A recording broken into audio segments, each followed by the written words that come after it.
I was standing in the bathroom with clippers in my hand when my mother burst through the door. "What are you doing?" Her voice hit that particular pitch that used to make my stomach drop. Not anymore. I met her eyes in the mirror, the buzz of the clippers loud between us. "What does it look like I'm doing?" "The photographer will be here in 2 hours." 2 hours, and you're shaving your head? Yes. I guided the clippers through another section, watching my honey blonde hair. Our honey blonde hair, the color that had been mine first, always mine first, fall in silky waves to the tile floor. "Stop this right now. This is ridiculous. This is." She lunged forward, trying to grab the clippers from my hand. I stepped back smoothly, already knowing she would do this. I'd watched this exact scene play out before in another lifetime. "Touch me, and I'll call Dad's lawyer. We both know how that conversation will go." She froze. Good. She was learning. "Sweetheart?" Her voice shifted, syrupy now, pleading. The voice she used when she wanted something. "Please, think about Melissa. These photos are so important to her. It's her engagement announcement. You know how much she's been looking forward to? To stealing my hair color?" "Yeah, Mom, I know exactly how much she's been looking forward to it." "She didn't steal. She dyed her hair the exact shade of honey blonde I've had my entire life 3 days before our family photo session. The same photo session where she's announcing her engagement to the man she knew I was in love with." I smiled at her in the mirror, cold and sharp. "But sure, let's pretend this is about anything other than what it's always been about. Melissa getting everything she wants and me getting whatever's left over." "You're being dramatic. And you're still standing in my bathroom." The last time in my previous life, the one that ended when I was 28 and alone and broke in a studio apartment, dying of an illness I couldn't afford to treat, I had let it happen. I'd stood there in those photos trying to smile while my sister glowed beside me in my color, wearing my ex-boyfriend's ring, basking in our mother's pride. I'd watched the photographer's confusion as he kept mixing us up from behind, kept having to check twice to see which blonde daughter was which. "You both look so beautiful with that golden hair," he'd said, and my mother had beamed. Melissa had smirked at me when no one was looking, but I wasn't that girl anymore. I'd died that girl, and I'd been reborn into my 21-year-old body with every memory intact. 7 years of future knowledge, 7 years of watching my family take and take and take until there was nothing left of me but a husk in a hospital bed they never visited. The clippers buzzed through another section. My scalp gleamed pale in the bathroom light. "You look insane," my mother hissed. "I look free." She stared at me for a long moment, and I could, see her trying to calculate, trying to figure out what had changed.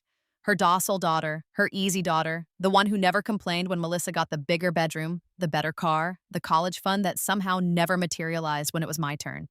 That daughter would have cried, would have let this happen, would have stood in those photos looking like a washed-out copy of her more vibrant sister. But that daughter was dead. "Get out," I said quietly. I need to finish this before the photographer arrives." The abuse hadn't started with hair dye, of course. It had started the day Melissa was born when I was 3 years old and suddenly invisible. My parents hadn't planned on a second child. I'd heard the story enough times, always told like a cute anecdote at dinner parties.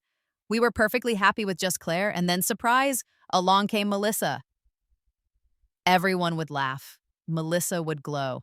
And I would sit there, understanding even as a child what the subtext meant. I was the plan. She was the miracle. I was enough. She was more. It crystallized in small ways at first. The way my mother's face lit up when Melissa entered a room, a brightness she never quite achieved for me. The way my father would cancel plans with me if Melissa wanted his attention. "Claire understands," they'd say. "Claire's so mature for her age. Claire doesn't mind."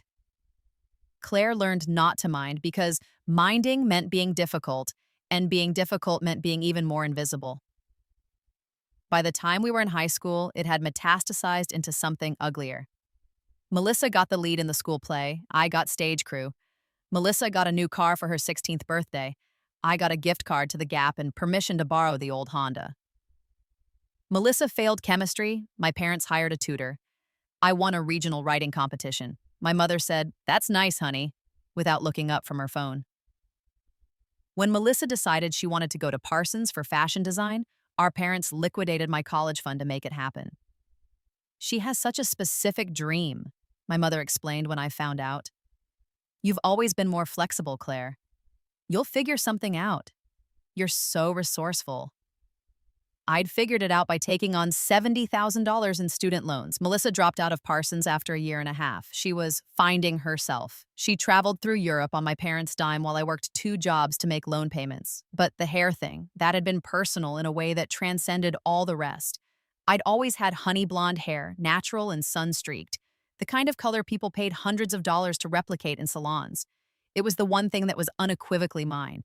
Melissa had our mother's dark chestnut hair, beautiful in its own right, different, distinct, until 3 months before the family photos in my previous life when she'd shown up to Sunday dinner, platinum blonde. "Too harsh," she'd announced, studying herself in every reflective surface. "I need to go warmer." 2 weeks later, golden blonde, but too brassy. 2 weeks after that, she'd finally landed on it. Honey blonde. My exact shade, replicated with such precision that the stylist must have used a photo reference. "Don't you love it?" She'd flounced into my parents' house, tossing hair that now matched mine perfectly. "We could be twins." We were not twins. We were 3 years apart, and I had been there first, and we both knew exactly what she was doing.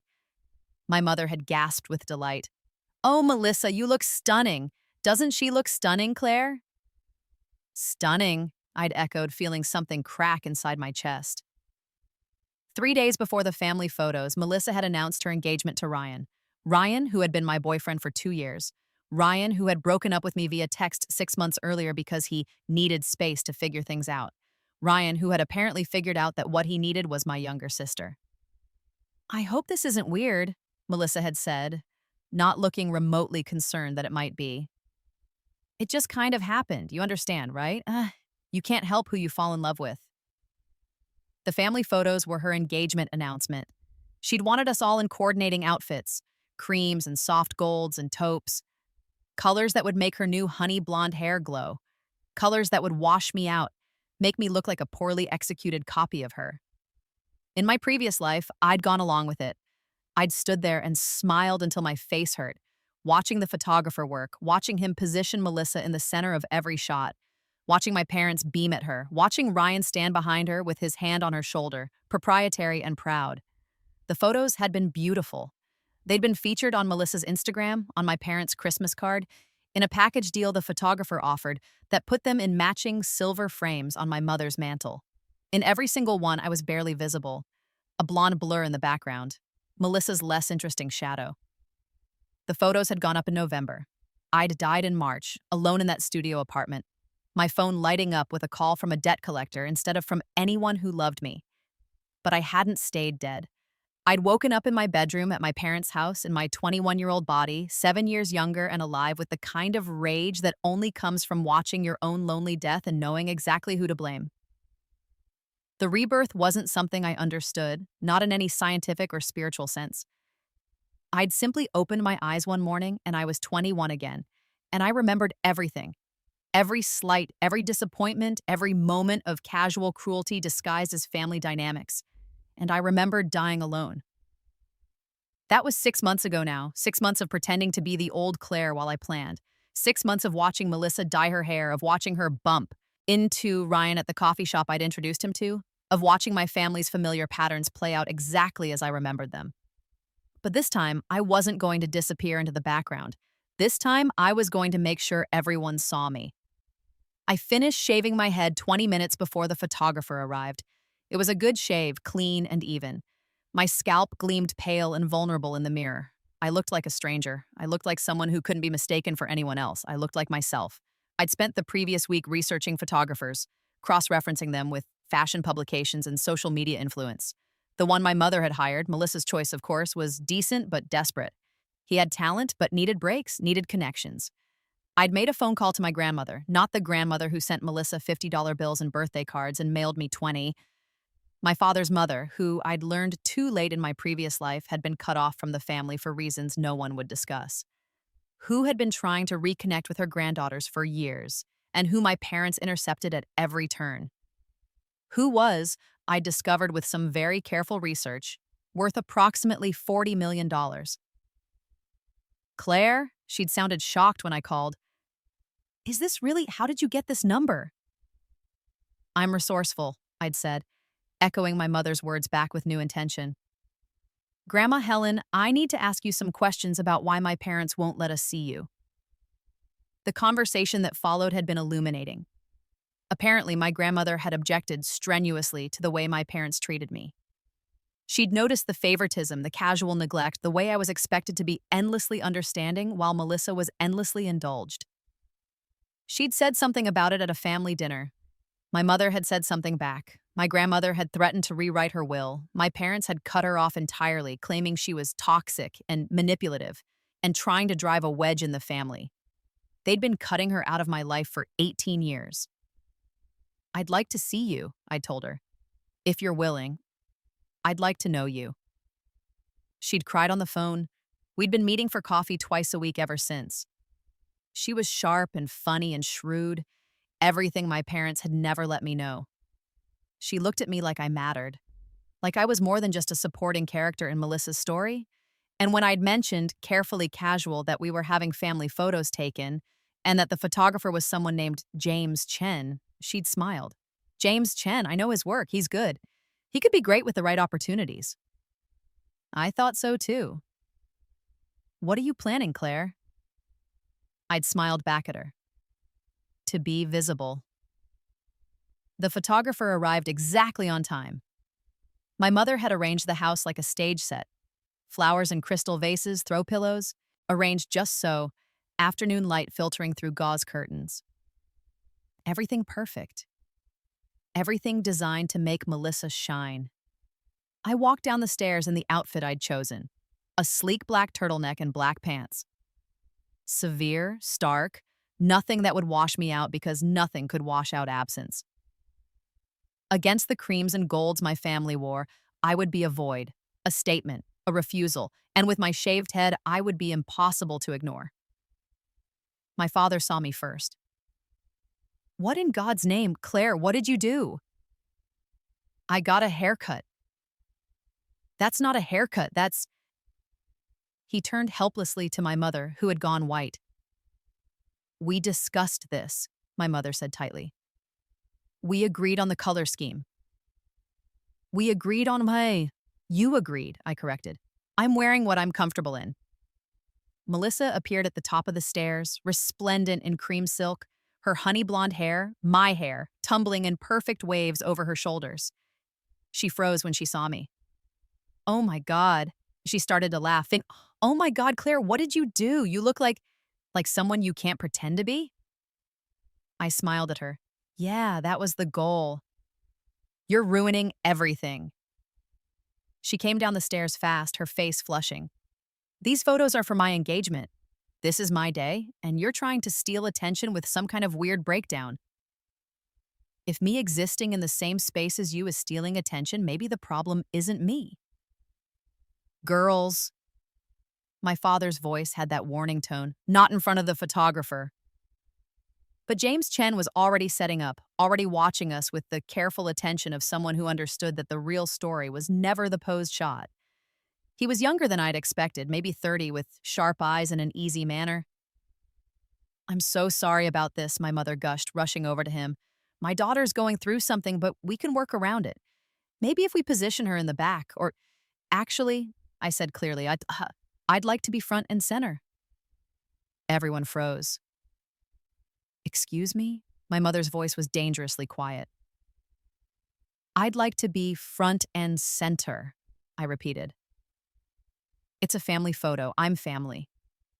And since Melissa is already positioned as the star in every other possible way, I think it's fair that I get the visual prominence. You're insane, Melissa hissed. You've actually lost your mind.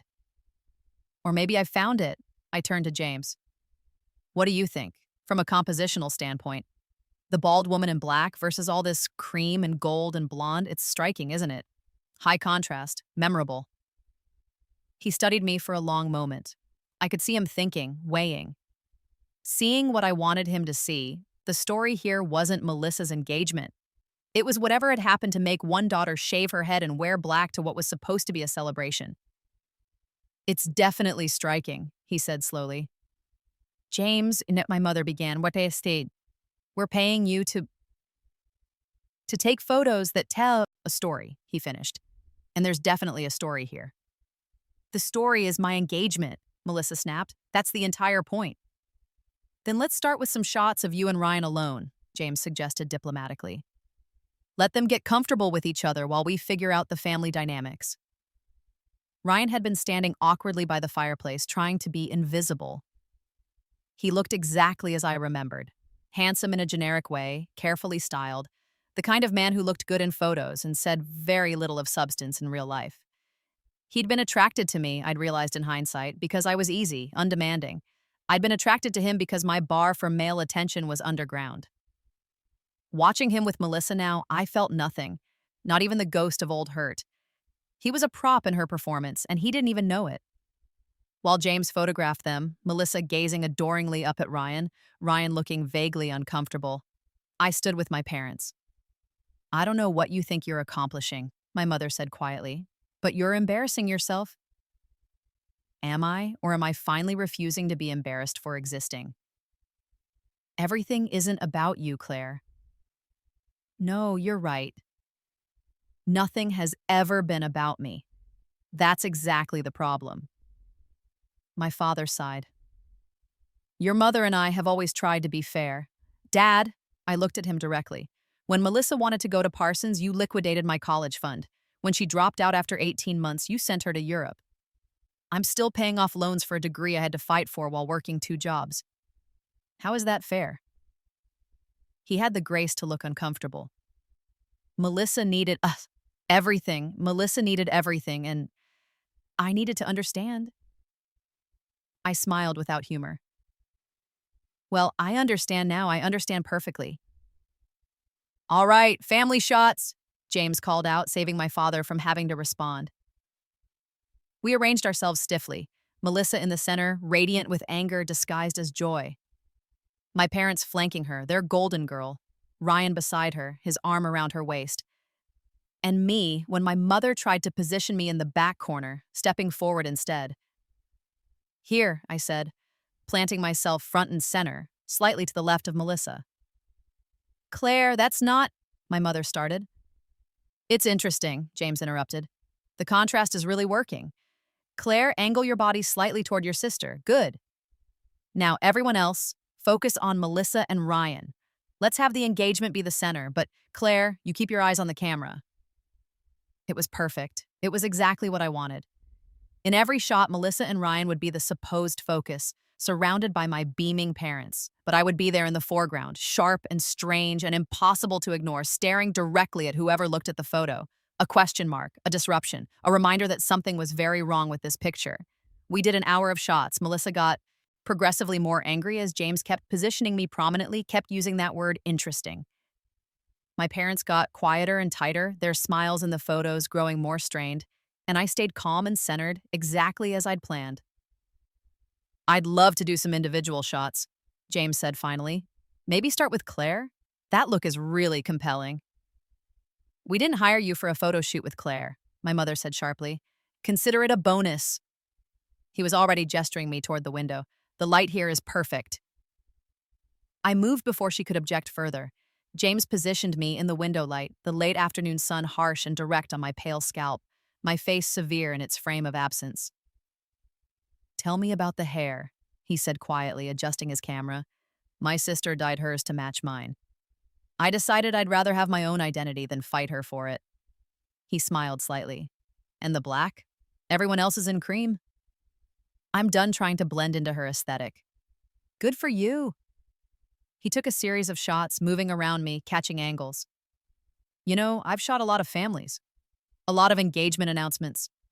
I can always tell when there's a story underneath the smile. And what's the story here?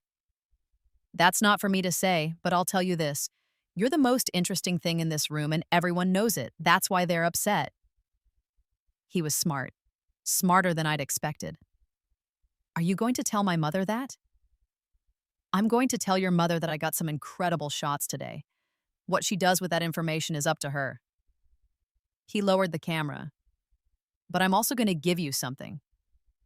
What? My card. I have a friend who works in casting for a modeling agency. They're always looking for interesting faces, unique looks. You'd be surprised how far being memorable gets you. I took the card, something shifting in my chest. This wasn't part of the plan. I'd meant to make James see me, to create photos that would make the contrast undeniable, to start small rumors in the photography community that would eventually loop back to Melissa as whispers about the interesting one instead of the pretty one. But this was better. I don't want to be a model, I said honestly. Then don't, but take the meeting. See what doors open when you stop trying to be invisible. He smiled. I know the look of someone who's been made to feel small. You're not small. Stop acting like it. The photos were ready 2 weeks later. My mother had called James every other day, increasingly frantic, trying to understand when she'd get them. Finally, they arrived via digital download, 200 high-resolution images of our family, perfectly lit and composed. I was in every single one. Not in the background, not washed out, not diminished. I was there, stark and strange and absolutely visible. In some, I looked severe. In others, almost ethereal. But in all of them, I was undeniably present in a way I'd never been before.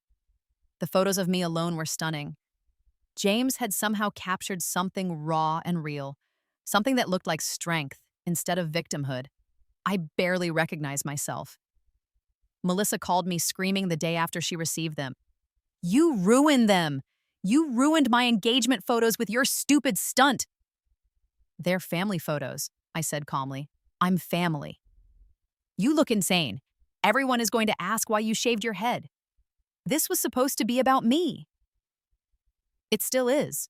You're right there in the center with your engagement ring and your fiancé and your perfect hair. If people are asking about me instead, maybe the problem is that you're not as interesting as you think you are. She hung up on me. My mother called an hour later. We can't use these. Why not? You know why. You deliberately sabotaged. I dressed and groomed myself as I saw fit. If that sabotages Melissa's photos, maybe you should ask yourself why her shine requires my absence. I don't know what's gotten into you, Claire, but this stops now. You'll apologize to your sister and we'll schedule a reshoot with a more traditional look for you. No. What? No, I repeated. I won't apologize. I won't reshoot. These are the photos you're getting. Use them or don't. Then you can pack your things and find somewhere else to live. I'd been waiting for this. In my previous life, this threat would have devastated me. I'd had nowhere else to go, no resources, no options. But I wasn't that Claire anymore. Okay, I said simply. My mother made a sound like I'd slapped her. What? Okay, I'll move out. I've actually been looking at apartments anyway. With what money? You can barely afford your student loans. I'll figure it out. I always do. I'm so resourceful, remember? I hung up before she could respond. Then I called my grandmother. Grandma Helen, I need to ask you a favor. I moved into my grandmother's guest house the following week. It was a small cottage on her property, private and charming, with more space than I'd ever had at my parents' house. She refused to let me pay rent. Consider it back payment for 18 years of birthdays I missed, she said firmly. Living there was like stepping into a different life. She made me breakfast. She asked about my day. She listened when I talked and remembered details later. She treated me like I was worth her time. She also introduced me to her lawyer. Your college fund, she said at dinner one night, the one your parents liquidated for Melissa, do you have documentation? Some. Why? Because that money was in a trust your grandfather set up. It was meant for you specifically, for your education specifically. Your parents were trustees, but they didn't have the legal right to spend it on Melissa. I stared at her. They stole from me? Technically, they misappropriated trust funds, which is a form of theft, yes. Can we get it back? We can. Certainly try. And even if we can't recover the original funds, we can make it very uncomfortable for them legally. Would you like that? I thought about my mother's face when she'd told me to pack my things. My father's uncomfortable silence. Melissa's tantrum about the photos. Yes, I said. I would like that very much. The legal letter arrived at my parents' house 3 days later. My grandmother's lawyer was thorough and precise. The letter outlined the misappropriation of trust funds, demanded full repayment plus interest, and noted that failure to comply would result in legal action. My father called me, his voice shaking. Claire, what is this? It's a legal letter regarding the money Grandpa left for my education. The money you stole to send Melissa to Parsons. We didn't steal. We needed to. Melissa's education was important. So was mine. But you decided hers was more important. That's not actually your call to make when the money was left specifically for me. Your grandmother is poisoning you against us.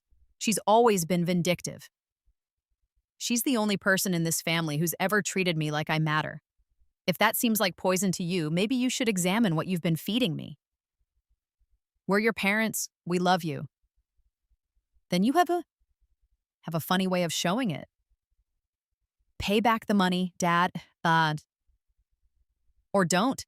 But either way, you're going to face consequences for treating me like I'm less than Melissa. He tried to argue. I hung up. The modeling agency meeting happened 2 weeks later. I didn't particularly want to model, but I was curious. I'd spent my whole life being told I was less beautiful than Melissa, less vibrant, less photogenic. I wanted to see what happened when I walked into a room where no one knew her. The casting director was a woman named Jenna, sharp-eyed and efficient. She looked me over with professional assessment. James said you had an interesting look. He wasn't kidding. She circled me slowly. Are you interested in fashion work? I'm interested in making money and being seen. She laughed. Honest, I like that. Most girls come in here talking about their passion for fashion and their dreams of runway. You know what I need more than passion? What? Someone who shows up on time, follows direction, and doesn't complain about 12-hour days. Can you do that? I've worked worse jobs for worse pay. Then let's try some test shots. If they work out, I've got a small campaign starting next month. Athletic wear, nothing glamorous, but it pays and it's visibility. The test shots worked out. I booked the campaign. It wasn't Fashion Week or magazine covers, but it was legitimate work, and it paid $3,000 for 2 days of shooting. More importantly, it put my face in the world as someone other than Melissa's sister. I posted one of the campaign photos on my largely dormant Instagram account with a simple caption, "First modeling job. Thanks for taking a chance on me. Jenna Castelli." James Chen commented, "Told you, memorable." And then, because the universe has a sense of irony, the photo got traction. Not viral, but substantial. People responded to something in it, the starkness maybe, or the way I looked directly at the camera without smiling. Within a week, I'd gained 5,000 followers. Within 2 weeks, Jenna was calling with another booking. Athletic wear company loved you. They want you for their winter campaign. Also, I've got a friend in editorial who's looking for a specific look for a feature on women who've overcome adversity. Are you interested? What would I have to talk about? Whatever you're comfortable with. But James mentioned something about family dynamics and finding your identity. If there's a story there, people respond to authenticity. I thought about it. In my previous life, I'd stayed silent about my family, had made myself smaller and quieter in the hopes that would make them love me. It hadn't worked. They'd ignored me anyway, and I'd died alone. Set up the interview, I told Jenna. I'll tell them the truth. The editorial piece came out 6 weeks after the family photos. It was in a mid-tier fashion magazine, nothing huge, but respectable. The photos were striking. Me in various poses, my shaved head growing in slightly now, styled in ways that emphasized structure rather than softness. The interview was titled, Claire Morrison on family identity and taking up space. I'd been honest, carefully honest, never naming names, but honest about being the overlooked daughter, about watching a sibling receive everything while I received conditional scraps, about the moment I decided to stop making myself small to fit into someone else's story, about shaving my head as an act of reclamation.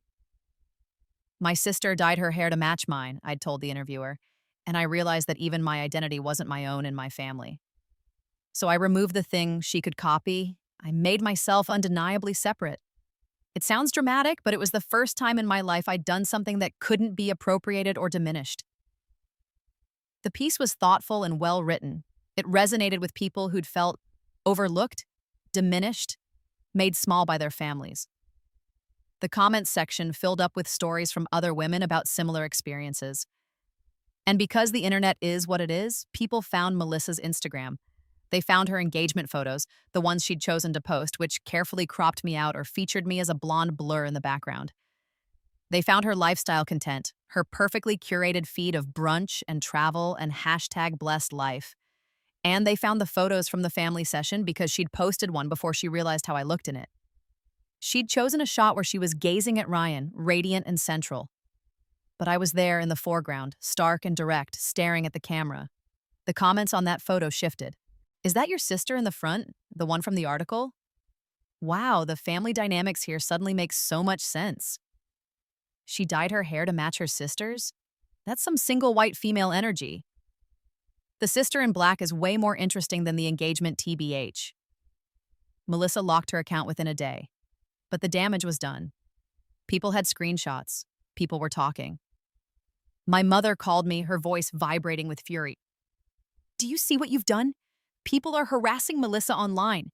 They're calling her names. They're saying horrible things about our family." "I never named you in the article," I said calmly. "I never even mentioned a sister specifically. If people made connections, that's on them. You knew this would happen. You manipulated." I told my story. If my story makes you look bad, maybe the problem is your actions, not my honesty about them. We're your family. You're people who share my DNA. Family is supposed to support you. Family is supposed to see you. You never saw me until I made myself impossible to ignore. She hung up on me. Melissa tried to call multiple times. I didn't answer. Finally, she sent a text. "I hope you're happy. You've ruined everything for me. Everyone thinks I'm some kind of villain in your story."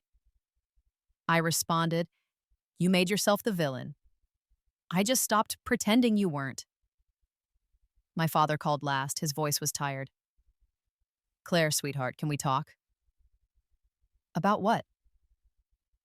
"About fixing this. About finding a way to be a family again." "We were never a family, Dad. We were a hierarchy with Melissa at the top and me at the bottom. I'm just done participating in that structure." "That's not fair. We love you. Do you? Or do you love the version of me that never complained, never asked for anything, never took up space? Because I'm not her anymore. I died being her, actually. I'm someone different now." "You died? Claire, what are you talking about?" I almost told him then. Almost explained about the rebirth, about living this all before, about dying alone and unloved and coming back with a chance to do it differently. But he wouldn't understand. He'd think I was crazy or having a breakdown, and they'd use it against me. "Never mind," I said instead. "The point is, I'm not the same person you could ignore and take from. If you want a relationship with me, it has to be real. It has to involve actually seeing me, not just tolerating my presence while you focus on Melissa." "I don't know how to do that." At least that was honest. "Then I guess we don't have a relationship." He was quiet for a long moment. "Your mother and I have discussed the trust fund situation. We'll pay it back. It'll take time, but we'll make it right." "Good." "But Claire, we need you to stop. The interviews, the social media, the vendetta. It's tearing our family apart." "I'm not doing a vendetta. I'm living my life. If that tears your family apart, your family was built on a very fragile foundation." Please, for Melissa's sake. Why is it always for Melissa's sake? Why is it never for my sake? Why do I have to sacrifice and understand and be the bigger person, but she gets to do whatever she wants? He didn't have an answer for that. The winter campaign came out in October. It was bigger than the athletic wear, featured in several major retailers. My face was in mall windows, on website banners, in social media ads. Not everywhere, not overwhelming, but visible, present, real. I got recognized in a coffee shop. A young woman, maybe 19, stopped me nervously. "Are you Claire Morrison from the article?" "Yeah." "I just wanted to say thank you. I have a sister who, well, it's similar to your situation. Reading your story helped me realize I wasn't crazy for feeling invisible. So, thank you." She hurried away before I could respond, but something warm expanded in my chest. This was what I'd wanted in a way I hadn't fully articulated. Not fame exactly, just proof that I existed, that I mattered, that my experience was real and valid. Jenna called with more opportunities: a small role in a commercial, a print campaign for a jewelry line, editorial work for an online magazine. I took everything she offered. Not because I loved modeling, I didn't particularly, but because each job was proof. Proof that I had value outside of my family's assessment. Proof that I could be chosen, wanted, seen.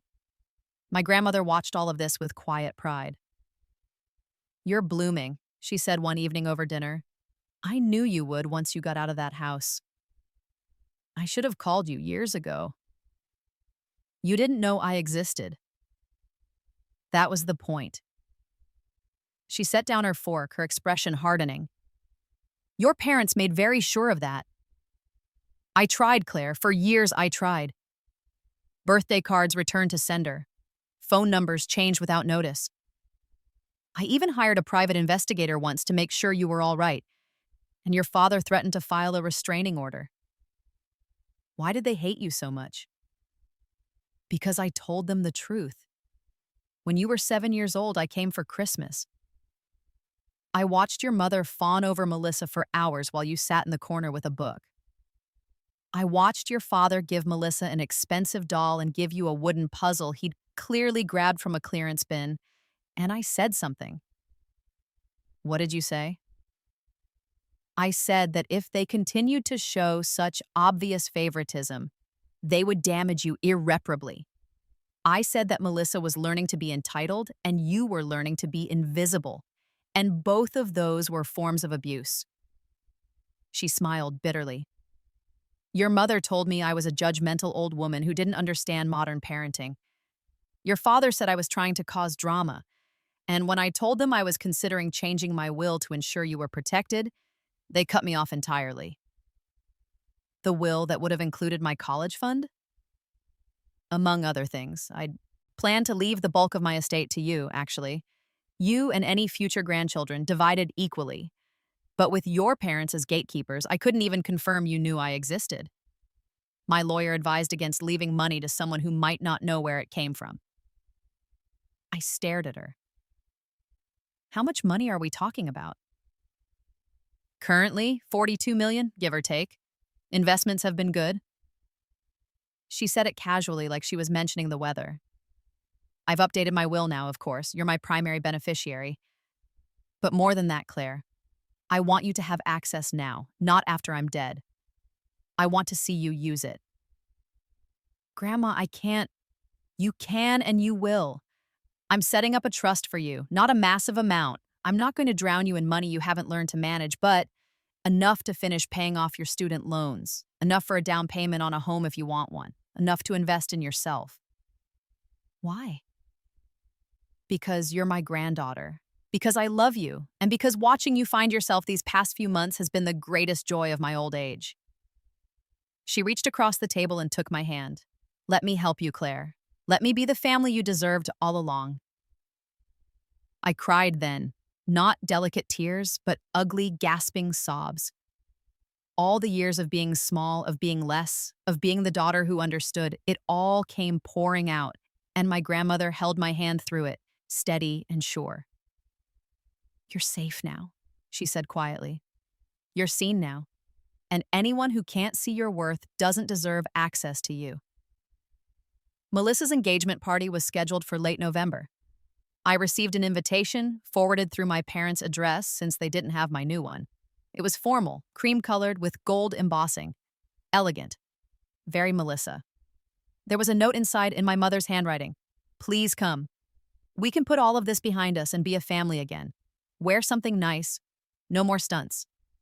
I studied the invitation for a long moment. In my previous life, I'd gone to this party. I'd worn a cream dress that Melissa had approved. I'd smiled and congratulated her and Ryan, and I'd felt like I was dying inside.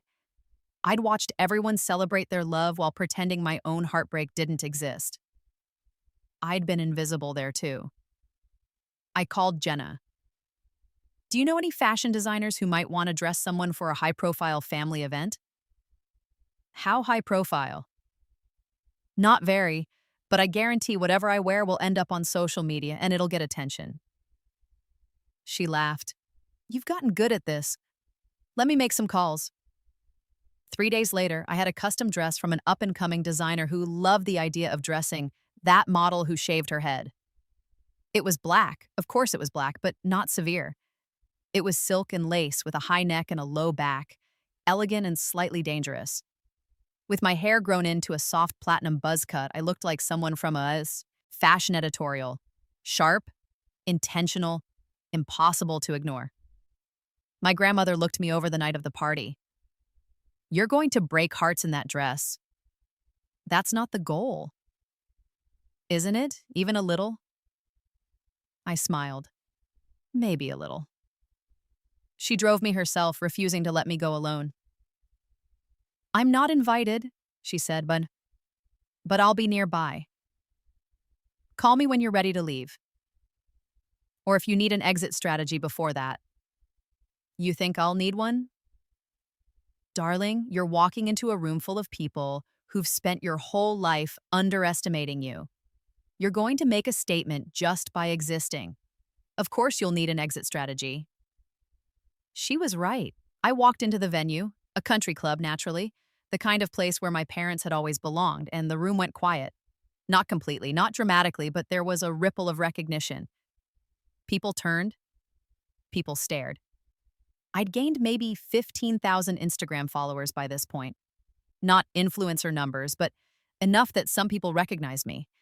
And everyone from my parents' social circle had seen the article, had seen the photos, had heard the whispers about the Morrison family dynamics.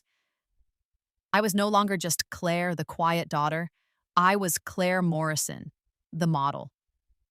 The interesting one. The one with the story. My mother found me first, her face pale. Claire, you came.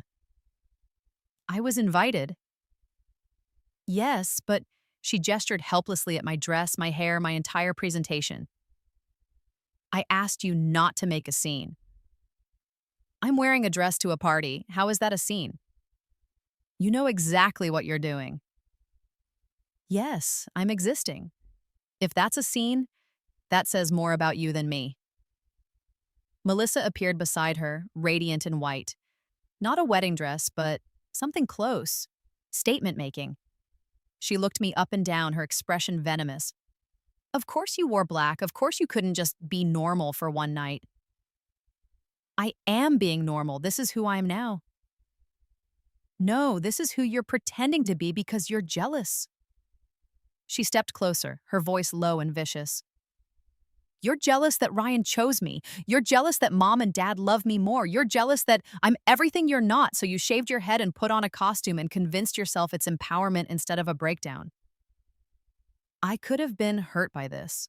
In my previous life, I would have been devastated. But I died and been reborn with the knowledge that Melissa's opinion of me was built on a foundation of lies she'd told herself to justify her cruelty. Melissa, I said calmly, I'm not jealous of you. I pity you. Her eyes widened. What? You've spent your whole life being handed everything. You've never had to work for anything, never had to prove your worth, never had to build anything from nothing. And now you're 25 years old with no skills, no accomplishments, and no identity beyond being the pretty daughter. I smiled. What happens when you're not the pretty one anymore? When you're just another woman with no education, no career, And a husband who'll realize eventually that you're boring? You bitch. I'm not being a bitch. I'm being honest. You have nothing, Melissa. You are nothing without mom and dad propping you up, and they won't be around forever. She slapped me. The crack of it echoed through the room. Conversation stopped. Everyone turned to stare. My cheek burned, but I didn't react. I just looked at her steadily, watching her realize what she'd done. Watching her understand that she'd just physically assaulted me in a room full of witnesses. Feel better? I asked quietly. Claire, my mother started forward, but I held up a hand. Don't. She made her choice. Everyone saw it. I looked around the room at all the watching faces, at the phones that were probably already recording. You all saw it. I turned and walked away before anyone could respond, my head high, my spine straight. Behind me, I heard my mother trying to make excuses, heard Melissa starting to cry, heard the murmur of shocked voices. I texted my grandmother from the bathroom. Ready for that exit strategy? She responded immediately. Outside in 3 minutes. I fixed my makeup, checked the red mark on my cheek, visible but not dramatic, and walked back through the party to the exit. People parted for me. Some looked sympathetic. Others looked uncomfortable.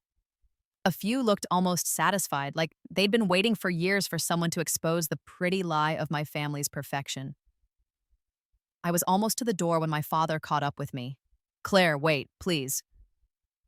I stopped, but I didn't turn around. What? I'm sorry. About Melissa? About your mother? About all of it. His voice cracked. You were right. We failed you. We've been failing you for years, and I didn't want to see it. I turned slowly. He looked older than I remembered, tired and sad. Why didn't you see it? I asked. What was it about Melissa that made her worth more than me? She was difficult, he said quietly. When she was born, she cried constantly. She was sick a lot. She needed so much attention, and you were so easy, so self-sufficient. Your mother and I fell into a pattern of giving her the attention she demanded and trusting that you'd be fine without it. I wasn't fine. I know, I see that now. He rubbed his face. But by the time I realized what we'd done, I didn't know how to fix it. And your mother, she's so invested in Melissa being perfect. Admitting we'd failed you would mean admitting she'd failed as a mother. She did fail. You both did. I know. He looked at me with something like desperation. Is there any way back from this? Any way to make this right? I thought about it, really thought about it. In my previous life, I would have forgiven him instantly, would have been so grateful for even this small acknowledgement, but I wasn't that desperate anymore. Maybe, I said slowly, but not tonight. Not like this, with mom making excuses for Melissa and everyone pretending this is my fault. If you want a relationship with me, you're going to have to choose it, actively. Not just say you're sorry, but actually change. Actually see me. Actually treat me like I'm as important as Melissa. I don't know if you're mother, then you don't get me. It's that simple, Dad. You can have your perfect family where Melissa is the star and I'm the problem, or you can have an honest relationship with me, but you can't have both. I left him standing there and walked out to where my grandmother was waiting. How bad? She asked as I got in the car. Melissa slapped me in front of everyone. Good Lord, are you all right? I'm perfect. And I was. I was free. I'd walked into that room as myself, and I'd walked out as myself, and nothing they'd said or done had diminished me. You know, this will be all over social media by morning, my grandmother said. I know. And you're okay with that? Grandma, I've spent my whole life being invisible. If I have to be a scandal to be seen, I'll take it. She laughed and squeezed my hand. That's my girl. The video went viral by midnight. Someone had recorded the slap. Multiple someones, actually. Within hours, there were 3 different angles of the same moment. Melissa hitting me standing there calmly, the shock rippling through the crowd. People found my Instagram. They found Melissa's locked account. They found the family photos James had taken, the ones Melissa had posted and then tried to bury. They found my editorial interview. They pieced together the whole story. By morning, I had 50,000 new followers. By the next day, 100,000. The narrative formed itself. Golden child with everything, scapegoat with nothing. Physical violence when the scapegoat refused to disappear. It was a story people understood viscerally. Everyone knew a Melissa. Everyone had felt invisible in their family. I became a symbol, which I hadn't intended but didn't entirely mind. Jenna called, breathless. Claire, I have 15 requests for interviews, print, podcasts, morning shows. Everyone wants to talk to you. About what? About family dynamics? About finding yourself? About setting boundaries with toxic people? You've tapped into something.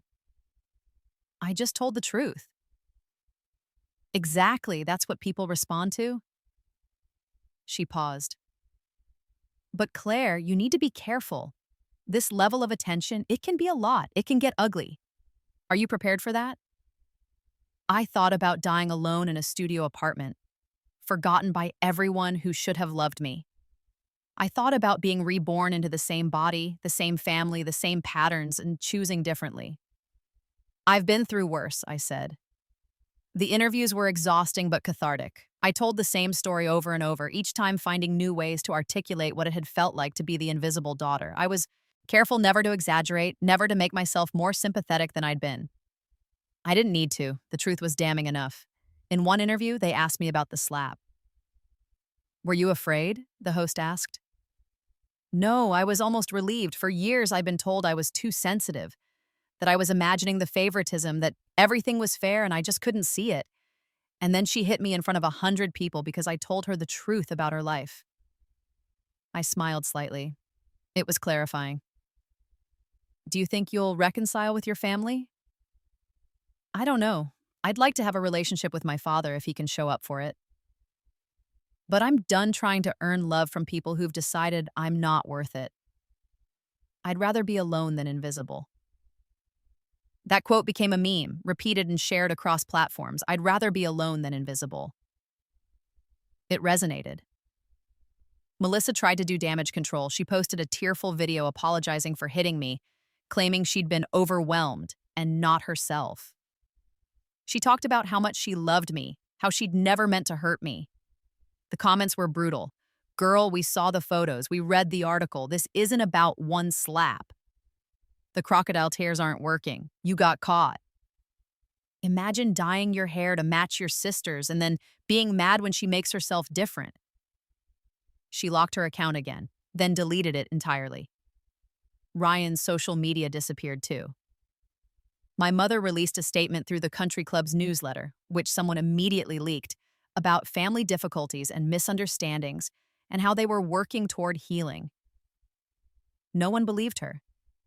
My father called me every few days. Short calls, awkward but persistent. He didn't make excuses. He didn't ask me to forgive anyone. He just asked how I was, what I was doing, if I needed anything. It wasn't much, but it was more than I'd ever gotten before. The jewelry campaign came out in December. It was higher profile than anything I'd done before. A luxury brand, beautiful pieces, shot by a well-known photographer. In the photos, I looked elegant and strong, the jewelry displayed against my pale skin and sharp features.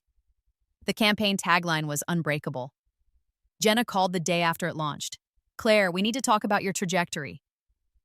What about it? You're not going to be able to keep doing small campaigns and editorials. You're too recognizable now. The story is too big. You need to decide what you want from this. What do you mean? I mean, do you want to be a model who happened to have an interesting backstory? Or do you want to be someone who uses this platform for something bigger? I thought about the messages I'd been receiving. Hundreds of them from women who'd felt invisible in their families, who'd been scapegoated or overlooked or actively abused. Women who said my story had given them permission to set boundaries, to walk away, to choose themselves. I want to help people, I said slowly. I want other invisible daughters to know they're not crazy. Then we build something around that, speaking engagements. Maybe a book. Definitely a stronger social media presence focused on family dynamics and self-worth. She paused. But Claire, if we do this, you need to be ready. Your family is going to hate it. The attention is going to intensify. Your private life becomes public property. Are you ready for that? In my previous life, I'd stayed quiet. I'd made myself small. I'd died unknown and unmissed. This life, I'd chosen differently at every turn. I'd chosen visibility over comfort, truth over peace, myself over their approval. I'm ready, I said. The book deal came through in January. It wasn't a huge advance, $50,000, which seemed like an impossible fortune to me, but it was real, a real publisher, a real deadline, a real opportunity to tell my story in full. I started writing in February. It was harder than I'd expected, excavating all those years of pain and neglect.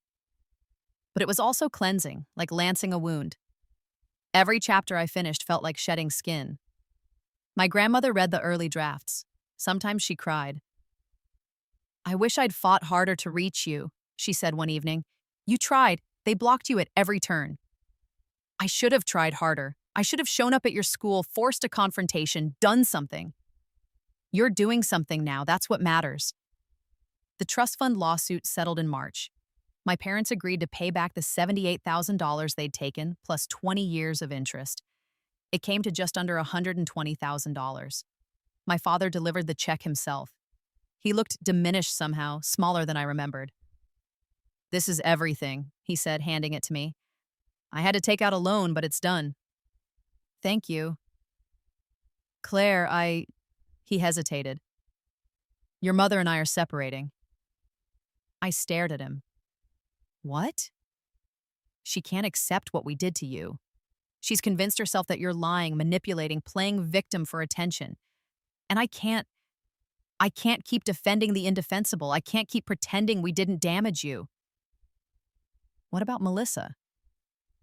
"She's living with your mother. I think they need each other right now. They're both struggling with the fact that actions have consequences." He smiled sadly. "Your mother kept saying that if we just waited, this would blow over, that people would forget. But it's been months, and you're getting more visible, not less." "Is that what you want? For me to disappear again?" "No, God, no. His voice broke. "I want to know you. The real you, not the easy daughter we created by ignoring your needs, but I don't know if I have that right." I could have said no. Could have told him it was too late, that he'd made his choices and now he had to live with them. Part of me wanted to, but I remembered dying alone, remembered the hollowness of having no one who cared. "You can try," I said quietly. "But Dad, if you try, you have to actually try. You can't halfway this. You can't keep one foot in Mom's version of reality where I'm the problem. You have to choose to see the truth." "I will. I am. I'm in therapy. I'm working on understanding how it got so bad." "Okay." I folded the check and put it in my purse. "Then let's have coffee sometime. Really coffee, where we talk, where you ask me questions and listen to the answers." "I'd like that." He left, and I sat there with a check for $120,000 and the strange, fragile hope that maybe something could be salvaged from the wreckage. The book came out in October, almost exactly a year after Melissa's engagement party. I'd titled it The Invisible Daughter, Finding Myself After Years of Family Betrayal. It debuted on the New York Times bestseller list. I did a book tour, 15 cities, bookstores, and theaters, and lecture halls. Everywhere I went, women showed up with stories like mine. Some cried while telling them. Some were angry. All of them felt seen in a way they'd never felt before. "Thank you," they said over and over. "Thank you for writing this. Thank you for telling the truth. Thank you for showing us we weren't alone." I signed books until my hand cramped. I listened to stories until my heart ached. And I felt for the first time in my life like I mattered in a way that went beyond myself. Melissa sent me an email the day the book came out. I almost deleted it without reading, but curiosity won. "I read your book," it said. "Mom told me not to, but I did anyway. I don't know if you'll believe me, but I'm sorry. Not for the slap. I mean, I'm sorry for that too. But for everything else. For taking your hair color. For dating Ryan when I knew you loved him. For letting Mom and Dad treat you like you didn't matter. I told myself you didn't care, that you were fine with it, but I knew you weren't. I just didn't want to see it because seeing it would mean admitting I was complicit. I was the villain in someone's story, and I didn't want to be. I wanted to be the princess. I still want to be the princess, if I'm honest. But I'm trying to grow up. I'm in therapy too. I broke up with Ryan. He was boring. You were right about that. I'm trying to figure out who I am when I'm not mom's favorite. It's harder than I thought. Anyway, I'm sorry. You don't have to forgive me. But I wanted you to know. I read it 3 times. There was no way to know if she meant it, if she was capable of real change. But it was more self-awareness than she'd ever shown before. I didn't respond. Maybe I would someday, but not yet. My father came to one of my book readings in a city 3 hours from where he lived. He sat in the back, and when I signed his copy afterward, he was crying. "I'm so proud of you," he said, "and so ashamed of us. You can't change the past." "No, but I can show up now. I can keep showing up if you'll let me." "I'll let you," I said. It's been 2 years since I shaved my head. 2 years since I walked down those stairs in black and refused to disappear into Melissa's engagement photos. My hair is longer now, still platinum blonde, but styled in ways that look intentional instead of defiant. I model less. I'm too busy with speaking engagements and working on my second book. I live in a house I bought with my book advance and the settlement money, a small craftsman with a garden where my grandmother visits weekly. My father and I have coffee every month, sometimes more. We're building something careful and real, a relationship based on honesty instead of the hollow performance of family. Melissa and I haven't spoken since her email. I see her sometimes on my mother's social media. She's still posting. Though her following is smaller now, her engagement minimal. Melissa looks happy in the photos, but there's something performed about it. Something desperate. She's trying to reclaim her narrative, but the story got away from her. My mother sends cards on my birthday and Christmas, full of generic sentiments that could be addressed to anyone. I don't respond. Some bridges, once burned, aren't worth rebuilding. Ryan married someone else last year. I didn't care enough to look at the photos. James Chen and I are friends now. We got coffee recently, and he showed me the photos from that family session. The ones he'd never released, the ones that showed the full story. In them, you can see everything. Melissa's possessive pride, my parents' willful blindness, my stark refusal to participate in the fiction. "These are the best photos I've ever taken," he said. Not technically, but emotionally. They tell the whole truth." "Are you going to publish them?" "Only if you want me to." "Not yet," I said. "Maybe someday, but not yet." I've been thinking a lot about that first life, the one where I died alone. I don't know why I was given a second chance. If it was some cosmic accident or intervention, or if I'd simply been so desperate in that final moment that my consciousness bent reality. It doesn't matter, really. What matters is what I did with it. I could have tried to repair things quietly. Could have been the good daughter, the understanding sister, the invisible girl who never caused problems. Could have tried to earn their love by being smaller, quieter, easier. Instead, I chose to be seen. I chose disruption over peace, truth over comfort, myself over their approval. And in choosing myself, I found something I never had as Hamad in that first life: purpose, community. People who saw me not as a supporting character in someone else's story, but as the protagonist of my own. Last week, I got a message from a woman who'd just cut off her family. "I'm terrified," she wrote. "I don't know if I did the right thing. I don't know if I can survive alone." I wrote back to Maya, "You're not alone. And you will survive. I know, because I did it too. Because thousands of us have done it. We're the invisible daughters who chose to be visible. We're the scapegoats who refused to carry shame that wasn't ours. We're the ones who looked at the cost of being seen, the conflict, the loss, the uncertainty, and decided we'd rather pay that cost than spend one more day being erased. You made the right choice. Now you just have to keep choosing yourself until it stops feeling like rebellion and starts feeling like freedom." She responded with a single word: "Thank you." I'm writing this from my office, looking out at my grandmother's garden. She's out there now, planting bulbs for spring, still vital and sharp at 78. She looked up and waved when she saw me watching, and I waved back. My phone buzzes with a text from my father. Coffee this week? I want to hear about the new book project. I respond on my Thursday work for you? Perfect. Love you, Claire. 3 words he never said in my first life. 3 words that used to come with conditions and caveats and unspoken expectations. 3 words that now, finally, feel like they might actually mean what they're supposed to mean. Love you too, Dad. I type back. I'm not healed. I don't think you fully heal from 21 years of systematic neglect and favoritism, but I'm whole in a way I never was before, built back up piece by piece from the rubble of that first life. And I'm visible. God, I'm so visible. Sometimes it's uncomfortable, sometimes it's exhausting. Sometimes I miss the safety of being overlooked. But then I remember dying alone in that studio apartment, and I think, I'd rather be uncomfortable and seen than comfortable and invisible. I'd rather be exhausted from living fully than rested from barely existing. I'd rather deal with the complications of being known than the hollowness of being a ghost in my own life.